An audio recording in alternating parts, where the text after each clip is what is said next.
देशभक्ति का तूफानी जज्बा, दुश्मन पर टूट पड़ने का बुलंद इरादा।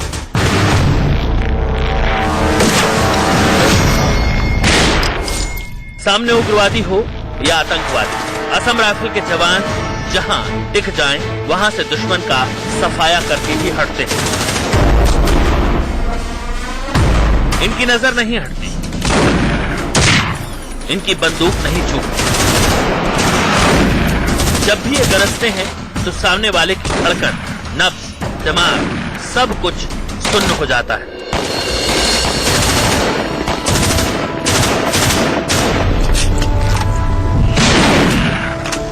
आज के शौर्य गाथा में वीरता की ये तूफानी कहानी, ऐसिता की ये तूफानी कहानी ऐसी ही है। ये उनकी कहानी है जिन्हें खतरों से खेलने की आदत है, जिन्हें जान जाने का कोई गम नहीं।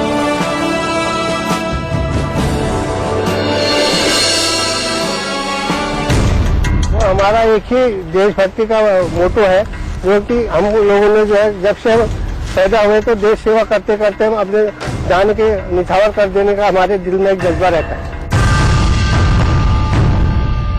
शौर्य गाथा में आज बात उस सूरवीर की जिसकी आहट भर से बीहड़ कांप उठा,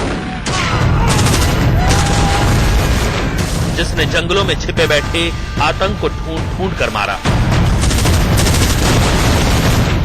शौर्य गाथा में आज कहानी सूबेदार गणेश नाथ की, जिनके साहस के बारे में आप सुनेंगे तो आपका सीना गर्व से चौड़ा हो जाएगा। कुछ नशा इस वर्दी की आन का है, कुछ नशा मातृभूमि की मान का है। हम लहराएंगे हर तरफ तिरंगा, क्योंकि ये नशा हिंदुस्तान की शान का है। आज शौर्य गाथा में हम आपको जिस वीर की गाथा सुनाने जा रहे हैं, उसका कहना और उसकी कहानी कुछ इन्हीं पंक्तियों में सिमटी हुई है। आज हम बात करेंगे असम राइफल्स के सूबेदार गणेश नाथ जी के बारे में, जिनकी कहानी आप सुनकर हैरान हो जाएंगे। अकेले 3 आतंकियों को मार गिराया गोली लगने के बावजूद भी। आज शौर्य गाथा में स्पेशल कहानी में इन्हीं के बारे में है। पहाड़ों में पैदा हुआ कोई जवान नॉर्थ ईस्ट में 10 साल इसीलिए बिताए ताकि उग्रवाद खत्म किया जा सके।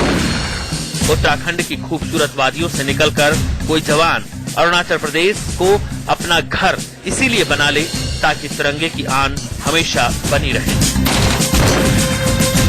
हर एक जवान को होता है।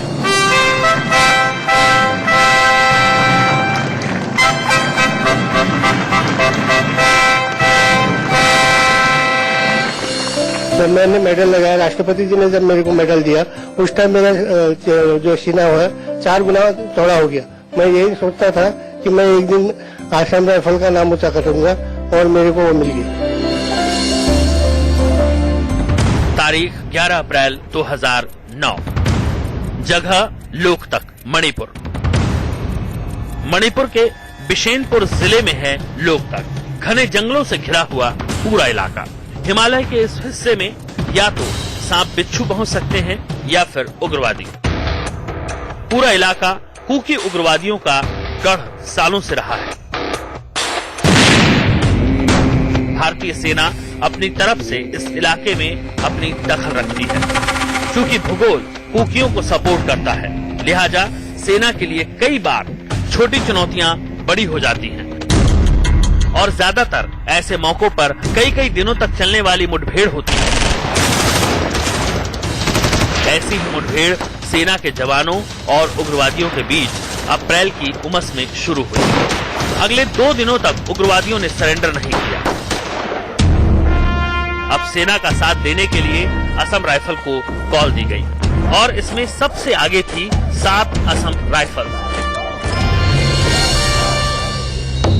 14 अप्रैल 2009 की रात गणेश नाथ अपनी टीम के साथ लोकतक के घने जंगलों में तूफानी इरादों के साथ पहुंचे।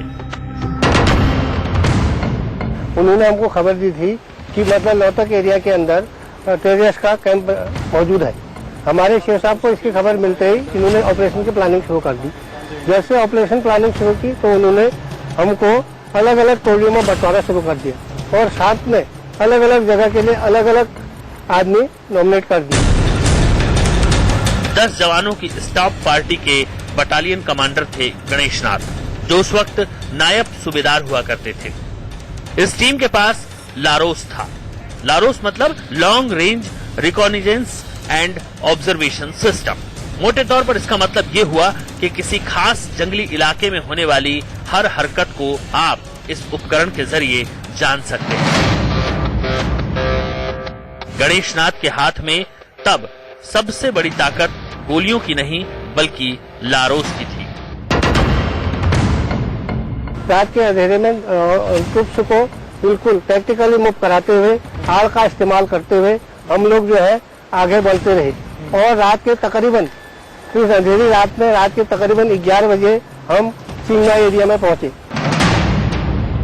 रात के अंधेरे में फोर्स पहुंची और रात में ही ऑपरेशन शुरू हुआ, जिसका नाम दिया गया ऑपरेशन समर स्टॉर्म। तकनीकी उपकरणों के सहारे असम राइफल के जवान आगे बढ़ रहे थे, तभी अचानक फायरिंग शुरू हो गई। मैंने एनडीडी से चेक किया कि देखने में पता चला कि फिश फॉर्म में कुछ हरकत नजर आई। फिश फॉर्म में कुछ हरकत नजर आई। मैंने चैलेंज पुकारा तो सस्पेक्टेड टेररिस्ट ने हमारे ऊपर जो है फायर कर दिया। हमने फायरिंग का मुंहतोड़ जवाब दिया और फायरिंग करते रहा। अब ये साफ हो चुका था कि उग्रवादी कहां छिपे हैं, लेकिन कितने हैं इसकी कोई जानकारी नहीं, क्योंकि उग्रवादियों को उस एरिया का पूरा अंदाजा था, लिहाजा एडवांटेज उनके पास था। ऐसे में गणेशनाथ के पास दो ही विकल्प थे, या तो आगे बढ़ें या वापस लौट जाएं। इनमें से गणेशनाथ ने पहला ऑप्शन चुना और सिर पर देशभक्ति का कफन बांधकर वो आगे बढ़ते गए। अब उग्रवादियों से करीब 50 मीटर का फासला रह गया था। जैसे ही टेररिस्ट ने हमारे ऊपर इस प्रकार से कार्रवाई की तो हमारा जो है अंदर से सीना बौखला गया, जिससे कि हम लोगों ने 50 मीटर नजदीक जाकर रेंग करके भी मैंने जो है पूरे ट्रूप्स को आड़ के सहारे टैक्टिकली मूव करते हुए आगे की तरफ बढ़ के उनके ऊपर फायर की। आर पार की लड़ाई शुरू हो चुकी थी, लेकिन मुश्किल चौतरफा थी। एक तो उग्रवादियों की गोली का डर और उससे ज्यादा सांप बिच्छुओं का खतरा। ऐसे में गणेशनाथ और उसके साथी वहीं लेट गए और शरीर घिसटते हुए आगे की ओर बढ़े। उस टाइम तो हम इस प्रकार से हम महसूस कर रहे थे कि मतलब रात तो हमारे लिए ही बनी हुई है। हमारे दिल में इस प्रकार का जज्बा कि हम देश के लिए कुछ करने के लिए तैयार थे। मेरे साथ जो भी जवान थे उनका इतना मोरल अप था कि वो हर चीज करने के लिए तैयार थे। जैसे ही मैंने उनको कोऑर्डिनेट किया रात में कि भाई आप यहाँ पर बैठोगे और हमको ये टास्क दिया गया है, उस टास्क के ऊपर मेरे हर कोई जवान ने अपने दिलो जान से ठाए रहने का कार्रवाई किया और जब तक हम लोगों ने ऑपरेशन को अंजाम नहीं दिया पूरा फुल्ली केयरफुल से रहते हुए उन्होंने कार्रवाई की। अगले 2 से ढाई घंटे बीत चुके थे, लेकिन उग्रवादी बाहर नहीं निकले। अब गणेशनाथ ने अपने अनुभव का इस्तेमाल किया, करीब 30 साल के तजुर्बे का। गणेशनाथ रेंगते हुए उस घेरे के पास चले गए जो उग्रवादियों का ठिकाना था। पहली गोली एक उग्रवादी ठेर, कुछ क्रॉस फायर भी हुए। इसी बीच दूसरा उग्रवादी भी मार गिराया।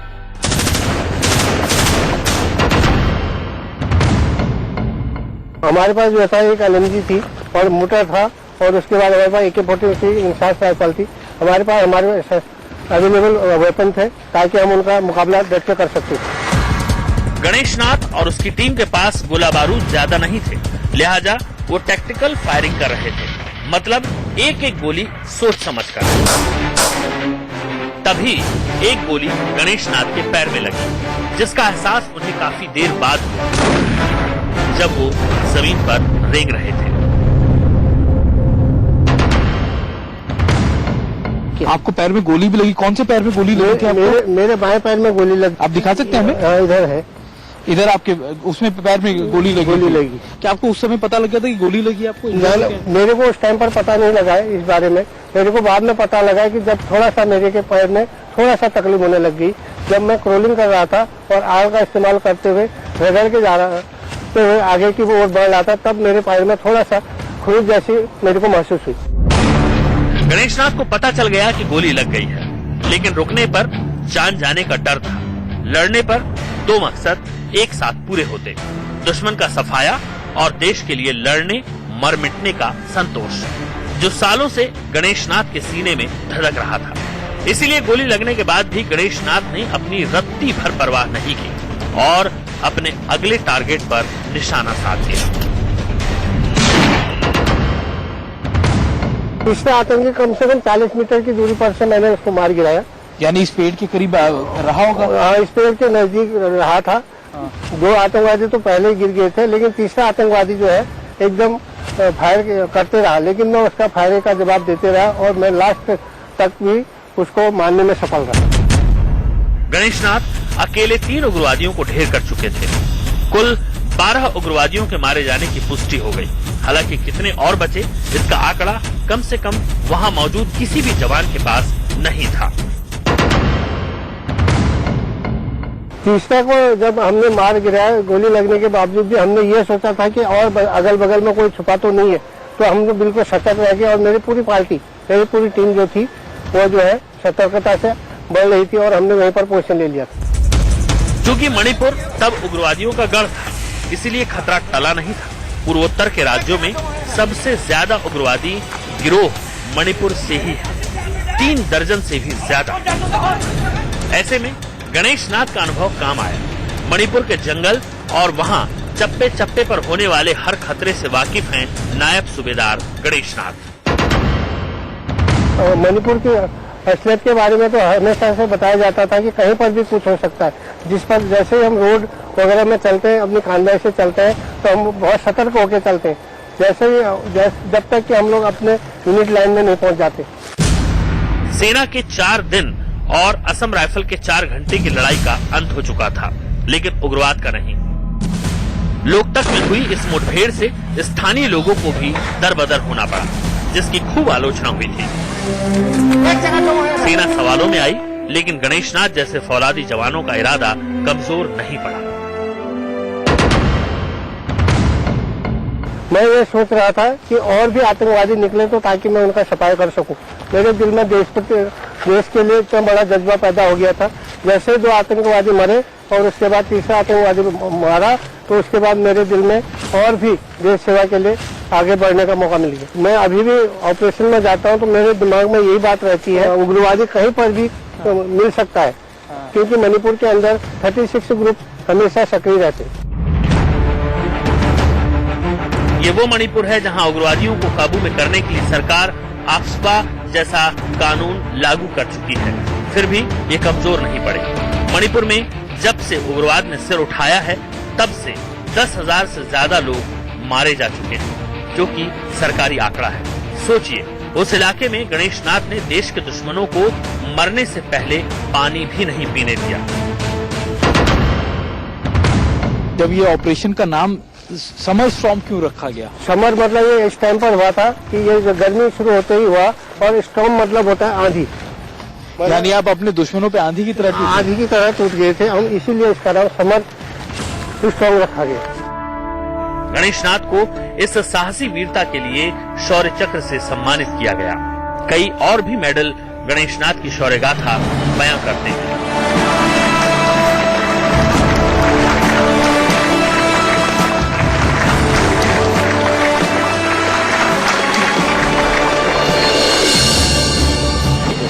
ये जो है शौर्य चक्र है, जो फर्स्ट में है, ये जो है शौर्य चक्र जो है देश की वीरता के लिए दिया जाता है, इसको गैलेंट्री अवार्ड से पुकारा जाता है। दूसरा जो है हमारे जो सर्विस जहाँ हमने की है, वो सर्विस के लिहाज से हमको मेडल दिए जाते हैं। कहाँ सर्विस आप कर? मैं नागालैंड में कर चुका हूँ, ओपी रक्षक में कर चुका हूँ, उसके बाद ये जो है हमारा उधर अरुणाचल में कर चुका हूँ, उसके बाद हाई एल्टीट्यूड में कर चुका हूँ, और जो हमारे 97 ईयर्स से कम्प्लीट हुए उसमें कर सकता हूँ। और ये जब हम वो हुए थे, हमको 50वें वर्षगांठ।